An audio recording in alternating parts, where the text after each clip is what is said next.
بسم اللہ الرحمن الرحیم۔ السلام علیکم۔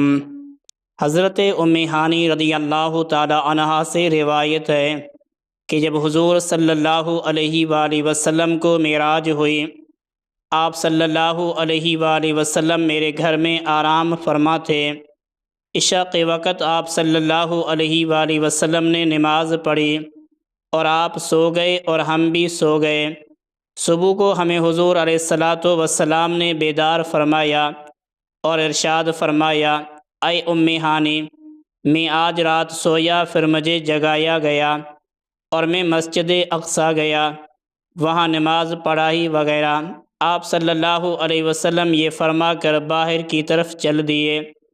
حضرت ام ہانی رضی اللہ تعالی عنہا فرماتی ہیں، میں نے دوڑ کر آپ علیہ الصلاۃ والسلام کی چادر کا ایک کونا پکڑا، عرض کی، یا رسول اللہ صلی اللہ علیہ وسلم، آپ یہ واقعہ لوگوں کو نہ بتائیں، لوگ تکذیب کریں گے اور تکلیف پہنچائیں گے۔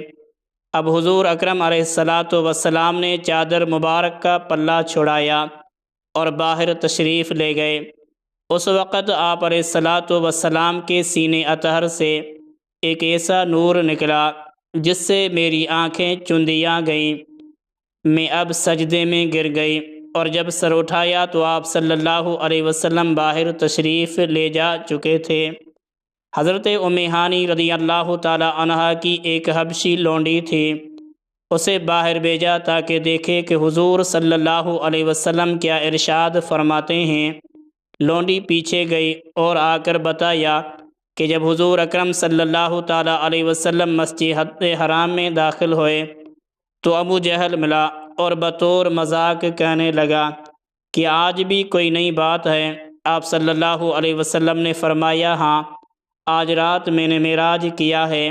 وہ لعین کہنے لگا، کہاں تک؟ تو آپ صلی اللہ علیہ وسلم نے فرمایا، بیت المقدس تک وغیرہ۔ تو ابو جہل کہنے لگا، صبح تک مکہ پہنچ گئے؟ حضور علیہ الصلاۃ والسلام نے ارشاد فرمایا، ہاں، میرا تو رات گیا اور واپس آ گیا۔ اب وہ لعین کہنے لگا، کیا یہ بات اپنی قوم کے سامنے بیان کر سکو گے؟ آپ صلی اللہ علیہ وسلم نے ارشاد فرمایا، ہاں، ضرور بیان کروں گا۔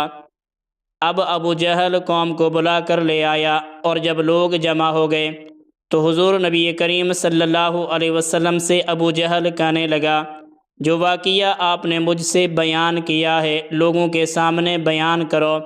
حضور علیہ الصلاۃ والسلام نے فرمایا، آج رات میں بیت المقدس گیا، وہاں انبیاء کرام علیہم السلام کو نماز پڑھائی اور ان سے ملاقات ہوئی۔ ابو جہل کہنے لگا، ان انبیاء کرام کی صفت بیان کرو۔ آپ علیہ الصلاۃ والسلام نے ہر نبی کا نام لے کر رنگ، قد و قامت وغیرہ سب کچھ بیان کر دیا۔ قوم نے یہ بات سن کر شور و غل مچایا اور کہنے لگے، ہم تیز رفتار اونٹوں پر سوار ہو کر بمشکل ایک ماہ میں بیت المقدس پہنچتے ہیں اور یہ دعویٰ کر رہے ہیں کہ میں راتوں رات وہاں گیا اور آیا، بھلا یہ کیسے ہو سکتا ہے؟ ہم ان کی تصدیق نہیں کریں گے۔ اب مکہ معظمہ میں معراج مصطفیٰ علیہ الصلاۃ والسلام کا چرچا ہو رہا تھا۔ کافر یہ سمجھتے تھے کہ یہ واقعہ بعید از قیاس ہے، اس لیے جو لوگ حضور علیہ الصلاۃ والسلام کی غلامی میں ہیں انہیں دور کیا جائے۔ اب گلیوں، بازاروں اور محلوں میں یہی باتیں ہو رہی ہیں، ہر کوئی یہ کہہ رہا ہے کہ یہ ہو ہی نہیں سکتا۔ بالآخر مشرکین مکہ جمع ہوئے اور کہنے لگے، ہم نے تو سفر تجارت کو جاتے وقت بیت المقدس کو کئی بار دیکھا ہے، اور ان کو یہ پتہ تھا حضور اقدس علیہ الصلاۃ والسلام مسجد اقصیٰ بظاہر حال کبھی بھی نہیں گئے، نہ ہی آپ نے اسے دیکھا ہے۔ اس لیے ہم اکٹھے ہو کر حضور علیہ الصلاۃ والسلام کے پاس چلتے ہیں اور مسجد اقصیٰ کی علامات پوچھتے ہیں، یقیناً وہ ہماری بات کا جواب نہ دے سکیں گے۔ اس طرح ہم اپنے مقصد میں کامیاب ہو جائیں گے اور لوگ ان سے دور ہو جائیں گے۔ اب یہ مشرکین مکہ آپ علیہ الصلاۃ والسلام کے پاس پہنچے۔ حضرت ابو ہریرہ رضی اللہ تعالی عنہ سے روایت ہے کہ حضور سرور کائنات صلی اللہ علیہ وسلم نے ارشاد فرمایا، میں مقام ہجر حتیم میں تھا تو قریش نے مجھ سے میرے سیر کے متعلق پوچھا، اور انہوں نے مجھ سے بیت المقدس کی چیزوں کے متعلق سوال کرتے تھے، اور وہ مجھ کو عدم توجہ کی وجہ سے یاد نہ تھی۔ پھر میں ایسا غمگین ہوا جیسا پہلے کبھی نہ ہوا تھا، تو اللہ تعالیٰ نے بیت المقدس کو اٹھا کر میرے سامنے رکھ دیا۔ اب میں بیت المقدس کو دیکھ رہا تھا، اور وہ مجھ سے جو سوال کرتے میں اس کا جواب دیتا جاتا تھا۔ حضرت شیخ محدث دہلوی رحمۃ اللہ علیہ اس حدیث کی تشریح فرماتے ہیں، یا تو حضور علیہ الصلاۃ والسلام اور بیت المقدس کے درمیان حجابات اٹھا دیے گئے، اور آپ علیہ الصلاۃ والسلام نے بیت المقدس کو ملاحظہ فرما لیا، یا بیت المقدس کو اٹھا کر حضور علیہ الصلاۃ والسلام کے سامنے دار عقیل کے پاس رکھ دیا گیا، اور یہ بات ناممکن نہیں ہے، کیونکہ سیدنا سلیمان علیہ السلام کے سامنے تخت بلقیس رکھ دیا گیا، اسی طرح محبوب علیہ الصلاۃ والسلام کے سامنے پیش کیا گیا۔ جب حضور صلی اللہ علیہ وسلم نے کافروں کے تمام سوالات کا جواب دے دیا، مسجد اقصیٰ کا رنگ، ستون، حجرے، غرضے کے ہر چیز بتا دی، تو کفار حیران ہوئے اور کہنے لگے، بے شک حضور علیہ الصلاۃ والسلام جو کچھ فرما رہے ہیں سب سچ، مگر تعجب یہ ہے کہ انہوں نے یہ سب کیسے بتا دیا۔ بعض کہنے لگے، ممکن ہے کہ مسجد اقصیٰ کو دیکھنے والے کسی شخص سے سن کر یہ سب کچھ یاد کر لیا ہو۔ حضور صلی اللہ تعالی علیہ وسلم نے ارشاد فرمایا کہ اس کے علاوہ تم لوگ کون سی نشانی چاہتے ہو جس کے ذریعے تمہیں یقین ہو جائے؟ تو مشرکین کہنے لگے، آپ ہمیں ہمارے قافلے کے حالات سے مطلع فرمائیں کہ آپ کی ان میں سے کسی کے ساتھ ملاقات ہوئی ہے۔ اب حضور علیہ الصلاۃ والسلام نے ان قافلوں کا ذکر اس طرح فرمایا، میں مقام روحہ سے گزرا، وہاں قافلے والوں کا ایک اونٹ گم ہو گیا تھا، وہ اسے تلاش کر رہے تھے، میں ان کے پالان اور سامان کی طرف آیا، وہاں کوئی شخص نہ تھا، پانی کا ایک پیالہ ڈھانپ کر وہاں رکھا ہوا تھا، میں نے اسے پی لیا اور ڈھانپ دیا اور وہیں رکھ دیا جہاں وہ پیالہ رکھا ہوا تھا۔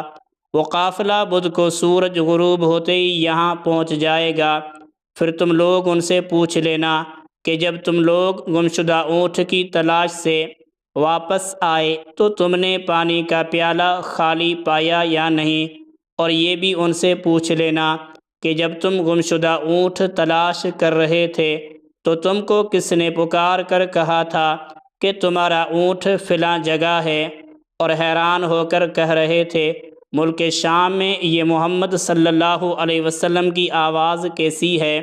پھر تم نے اس آواز پر عمل کر کے اسی جگہ سے اونٹ پایا یا نہیں؟ قریش نے کہا، یہ ٹھیک ہے، یہ بہت بڑی نشانی ہے۔ اب مشرکین کہنے لگے، اس کے علاوہ کوئی اور واقعہ سنائیں۔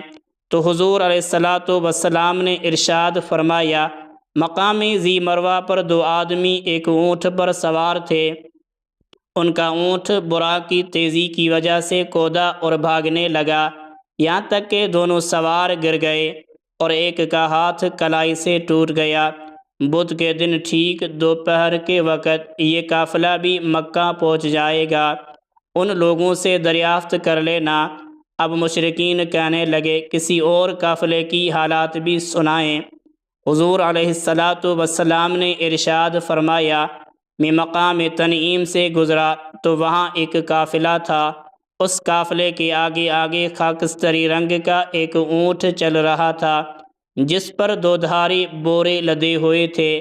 اب یہ لوگ قافلوں کا شدت سے انتظار کرنے لگے، اور ذی مروہ والے قافلے کے انتظار میں عین دوپہر کے وقت گھروں سے نکل کر پہاڑ پر آئے تو دیکھا کہ وہ قافلہ سرکار مدینہ علیہ الصلاۃ والسلام کے فرمان کے مطابق پہنچ گیا ہے۔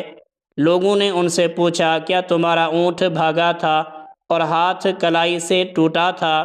تو جس شخص کا ہاتھ ٹوٹا تھا اس نے ہاتھ دکھایا اور کہنے لگا، جو کچھ حضور علیہ الصلاۃ والسلام نے کہا ہے بالکل سچ ہے۔ اب یہ لوگ مقام روحا والے قافلے کا انتظار میں پہاڑ پر چڑھ گئے۔ جب یہ دن آیا قریش پہاڑ پر آ کر بیٹھ گئے، قافلے کے انتظار میں تھے کہ سورج غروب ہونے کے قریب ہو گیا اور قافلہ نہ آیا تو حضور علیہ الصلاۃ والسلام نے دعا فرمائی۔ کچھ دیر کے لیے سورج وہیں رک گیا اور قافلہ آ گیا تو اب سورج غروب ہوا۔ اہل مکہ نے ان سے پوچھا تو ان لوگوں نے کہا جو کچھ حضور علیہ الصلاۃ والسلام نے فرمایا وہ سب سچ ہے، اور واقعی پانی کا پیالہ خالی پایا اور ہم نے آواز سنی، اور جہاں اونٹ بتایا گیا گمشدہ اونٹ وہیں سے ملا۔ یہ سن کر ایمانداروں کا ایمان مضبوط ہو گیا، اور کافر کہنے لگے کہ ولید سچ کہتا تھا کہ آپ جادوگر ہیں، نعوذ باللہ۔ اس طرح قریش مکہ نے حضور علیہ الصلاۃ والسلام کے سفر معراج سے انکار کر دیا۔